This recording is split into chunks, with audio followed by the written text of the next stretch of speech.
She scoffed, "It's just a white lie," when I found out she faked a family emergency to go to a music festival with her criminal ex. I said, "I see." Then I called her parents to offer my deepest condolences. The phone call she received from her furious father 5 minutes later.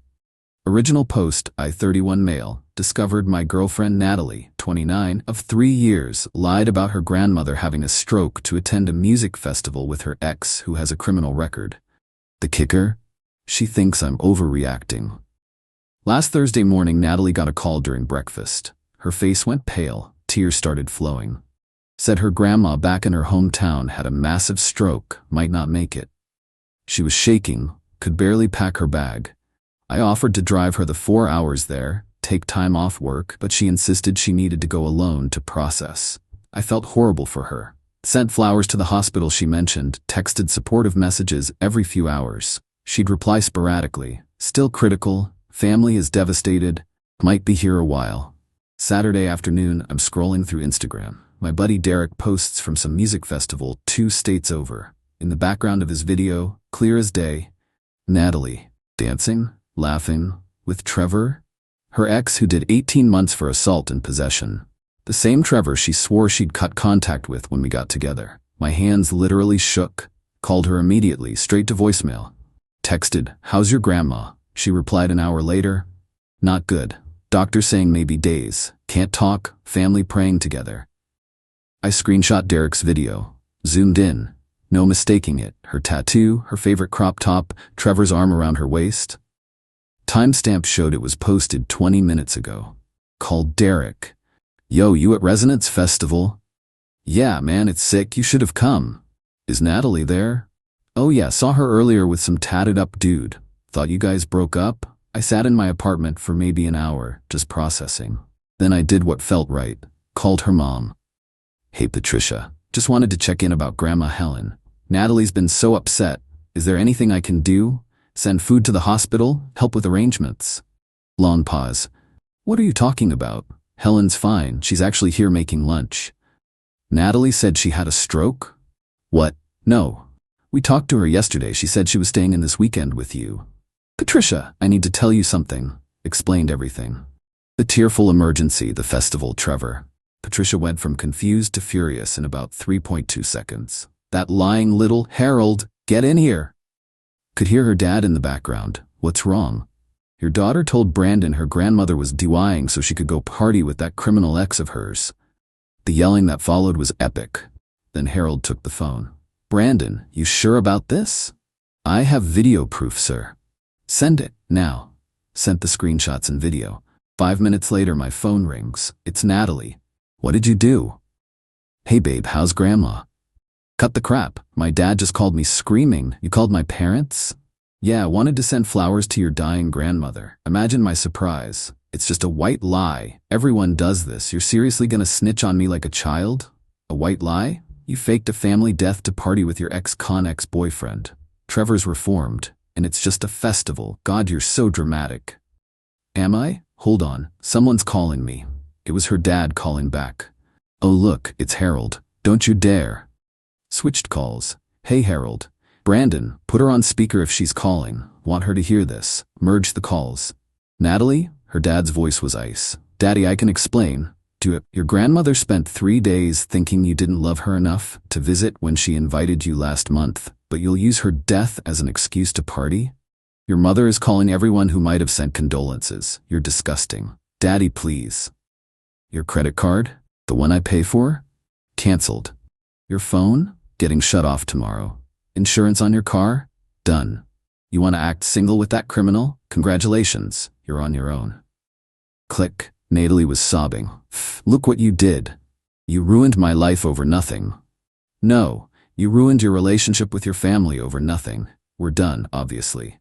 "You're seriously breaking up with me over this?" "Actually, I'm breaking up with you for lying, gaslighting me, and choosing your ex over basic decency. Your stuff will be in boxes by the door.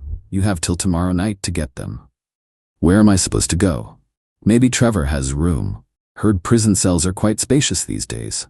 Seth, she started the waterworks, begging, saying it meant nothing, that she just wanted to feel young again, that Trevor manipulated her into going.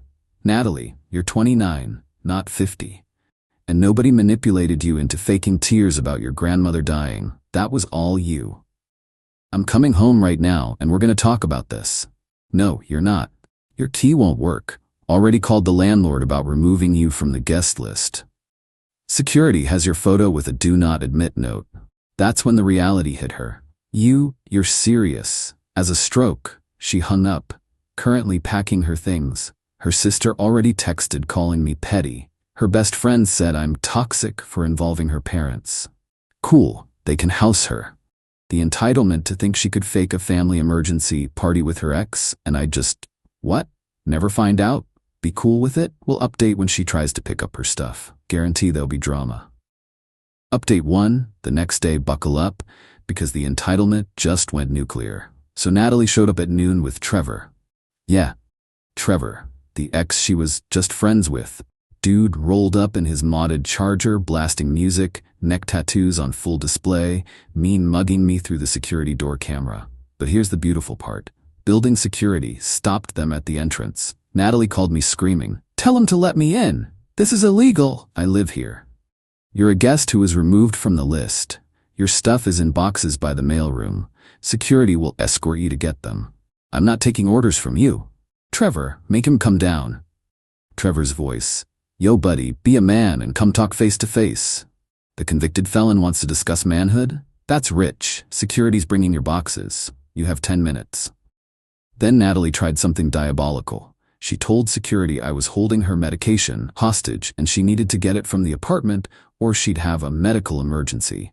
Security called me. I explained she takes nothing but birth control, which I'd packed, and offered to have them verify the boxes contained all medications. Security guy Chuck was not amused at her lie. While they're loading boxes, Natalie's mom, Patricia, calls me. "Brandon, I'm sorry to bother you, but Natalie's telling everyone you're abusive and kicked her out for visiting her sick grandmother." "Patricia, you know that's not true." "Oh, I know. That's why I commented on her Facebook post with the screenshot of her at the festival. With the timestamp. This woman is savage."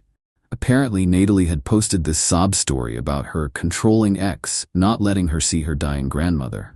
Patricia commented the proof. Then Harold added, "Your grandmother's playing tennis right now. Stop lying." The post got deleted within minutes, but the damage was done. Their entire extended family saw it. Back to the parking lot drama. Natalie realized her key fob for her car wasn't in the boxes. "Where's my key?" "In the apartment. Your car's not registered for this building's parking. You have 3 minutes before security calls a tow truck. You can't do that." "Already done. Building management's policy. Non-residents can't use resident parking." Trevor started getting aggressive, saying he was gonna handle this. Chuck, the security guard, 6'4" former Marine, just stared at him. Trevor suddenly remembered he had somewhere else to be. They loaded her car and started to leave, but not before Natalie sent one last text. "You're a pathetic little man. I was gonna dump you anyway. Trevor's twice the man you'll ever be." "Cool. Hey, does Trevor know you texted me at 2 a.m. last week saying you missed me while he was passed out next to you at the festival? I have screenshots." No reply. But 20 minutes later, Trevor called me. "Bro, what texts?" Sent him screenshots of her messages from the festival. Not about missing me, that was a bluff, but her telling her friend Megan that Trevor was just a fun distraction and she was using him for nostalgia. Trevor went silent. Then, "This real?" Real as the stroke she faked. He hung up. An hour later, Natalie's sister Sophia texts, "Trevor just dumped her on the side of the highway with her boxes. She's hysterical, I hope you're happy." "Actually, yeah. Yeah, I was." Update 2, 3 days later. The extinction burst came exactly as predicted. First, Natalie tried the workplace angle. She called my company's HR claiming I was harassing her and created a hostile environment. Problem is, we never worked together. She'd never been to my office, and I had zero contact with her after the breakup, except her initiated texts. HR asked for evidence. She submitted screenshots where she conveniently cropped out her own messages. Unfortunately for her, I had the full conversations. HR Lady Nancy actually laughed when she saw Natalie threatening to ruin my life, followed by me responding, "Please don't contact me again." Mr. Davidson will be documenting this as fraudulent harassment claim. Would you like us to send her a cease and desist? Please do. Then came the financial desperation. Remember how Harold cut off her credit card and phone? Well, Natalie discovered adult life is expensive. She couldn't afford her car payment Daddy had been paying, her insurance lapsed, and she got pulled over. No insurance equals suspended license, hefty fine, and impounded car. She actually had the audacity to text me from her friend's phone, "I need $400 for the impound fee. You owe me for emotional distress." Didn't respond. Next, she tried her grandmother. Yeah, the one she fake killed. Convinced poor Helen that I was the reason the family was fighting. Helen called me, sweet as ever. "Brandon, dear, Natalie says you two had a misunderstanding about her visiting me." "Helen, she told me you were dying from a stroke while she was at a music festival with her ex." Long pause. She said, "What?" Explained everything. Helen was quiet then. "That ungrateful little witch. I'm writing her out of my will. You were too good for her, sweetheart." The final attempt was pure comedy. Natalie showed up at my gym with her friend Megan, trying to accidentally run into me. Security footage showed her waiting in the parking lot for 2 hours. When I walked out with my buddy Kyle, she jumped out. "Brandon, what a coincidence." "No, it's not. You don't have a membership here." She tried to hug me. I stepped back. Then Megan started recording. "Why won't you hug me? Are you scared of me?" Clearly trying to make me look bad on camera. "I don't hug people who fake family deaths. It was one time." Kyle actually snorted. "One time? How many grandmas you got?" She turned on the tears. "I made a mistake. People deserve second chances." "You got your second chance when I didn't press charges for filing a false HR complaint." Her face went white. "How did you?" "Nancy from HR sent me the cease and desist letter you should be getting tomorrow." Megan stopped recording. "Wait, what cease and desist?" "The one for Natalie filing fraudulent harassment claims." Megan looked at Natalie. "You said he was stalking you." "He is. He's here." Kyle jumped in. "This is his gym for 3 years. You followed him here." Megan put her phone away. "Nat, you said we were just happening to walk by." The friendship started cracking in real time. Megan walked back to the car. Natalie tried one more time. "Trevor meant nothing. Neither did your grandmother's fake stroke, apparently. I'll tell everyone you're gay. That's why you won't take me back." Kyle, who actually is gay, lost it. "Honey, being gay isn't an insult. And trust me, no self-respecting gay man would fake a family death for a criminal's attention." She stormed off. Megan drove away without her. Natalie had to call an Uber. Final update. 2 weeks later. The last 2 weeks have been instructive. Let me wrap this disaster up. After the gym incident, Natalie went full scorched earth, created a fake Instagram account posing as her friend to message my ex from college, telling her I was abusive and she should warn other women. My ex, bless her, immediately forwarded it to me with, "Your recent ex is psycho. Want me to report this?" The account got banned within 24 hours. Then came the legal threat. Natalie somehow scraped together money for a consultation with a lawyer. I got a letter demanding $2,000 for unlawful eviction, $3,000 for emotional damages, return of gifts she gave me, valued at $500. My response was simple. Forwarded everything to my cousin who's a paralegal. He sent back: 1. She was never a tenant, just a guest. 2. Emotional damage from her own lies isn't compensable. 3. The gifts were a used Xbox game and some novelty socks. Her lawyer dropped her as a client. But here's where it gets absolutely delusional. Harold called me last week. "Brandon, thought you should know. Natalie asked us to co-sign a loan." "For what?" "She wants to start fresh in California. Needs $10,000 for moving expenses and rebuilding her life." "Did you?" We laughed. Then she accused us of ruining her future. "Your grandmother Helen was there. She told Natalie she's getting exactly what she deserves." The actual final straw came 3 days ago. Natalie's sister Sophia reached out. "Hey Brandon, FYI, Natalie got arrested." "What?" "She tried to shoplift from Target. Got caught with $200 worth of stuff. But here's the crazy part. She had $300 in her wallet. She told security she deserved nice things after trauma." "You're joking." "Nope. Parents refused to bail her out. She's getting a public defender." I didn't feel victory, just pity. This woman destroyed her family relationships, her friendships, her reputation, and now has a criminal record, all because she couldn't admit she lied about her grandmother having a stroke to party with her ex. Yesterday, I got one last text from an unknown number. "I'm sorry, you were right. I need help." I didn't respond. It's not my job to fix her. My life now? Peaceful. Started dating a woman from my climbing gym. Told her this whole story on our third date. Her response? My ex faked his mom having cancer to skip my sister's wedding and go to Vegas. These people are why we have trust issues. She's cool. No fake emergencies yet. Harold and Patricia still text me occasionally.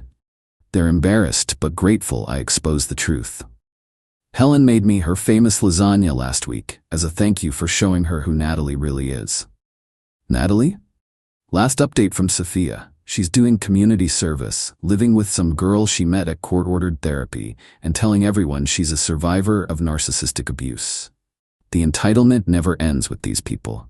They'll fake death, destroy relationships, commit actual crimes, and still see themselves as victims. But here's the thing. Consequences don't care about your victim complex. You fake a stroke, your family finds out. You lie to your partner, you lose them. You file false claims, legal consequences follow. You steal because you deserve things? Jail. Simple as that. To anyone reading this in a similar situation, trust your gut. When someone shows you they'll lie about death for convenience, believe them. Run. Don't look back. And maybe check festival Instagram posts. You never know what you'll find. Peace out.